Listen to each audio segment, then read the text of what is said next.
campaigning in some areas that aren't really traditional battleground states, or battleground areas, I just say, like the New York suburbs, Bowie, Maryland. Why is the president going to places where Democrats are expected to go to do pretty well? Is that because the president expects his party to do poorly tomorrow? So I'm going to be really clear again. Hatch Act, going to be really careful from here. I'm going to answer your question, but Hatch Act, I'm going to be very careful. But when it comes to the president's standing, as you were alluding to, the president's approval rate has gone up over the last few months, which is very rare for the equivalent time in any administration if you look at the historical data. And his numbers track with where many of his predecessors have been at the same time in their presidencies, including President Obama's, President Clinton, and also President Reagan. So according to some polls, his numbers are above where his predecessors was at this time as well. And his travel schedule has been on par or similar to President Obama and also President Clinton. So the president has been very clear. He's talked about this. You've seen him speak to the American people across the country. And he has talked about the economy. He's talked about what's at stake. He's talked about the work that he's done to deliver for the American people. He's talked about how he's going to continue to lower cost, and he's done that for many different districts, places.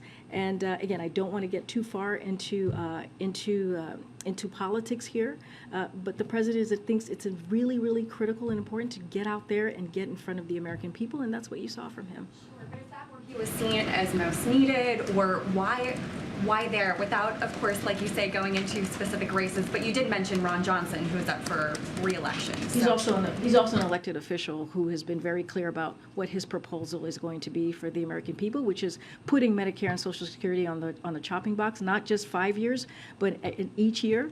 And so we think that's important to call out. We think those are two pieces of policies or that is critically important to the American people. So we're going to speak against that. That's something that the president is always going to speak about that. He's going to fight for the American people. That's why you hear us speaking to that. Look, if the president is traveling, he always says, you hear this in his speeches, that he has gotten a passport, right, from the governor or passport from the mayor. So clearly, it was an invite for him to be there.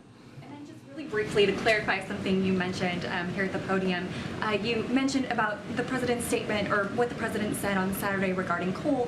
You mentioned a couple times, or repeated a couple times today, that those words were twisted. So who twisted them? Did Manchin twist them? Did someone else twist them?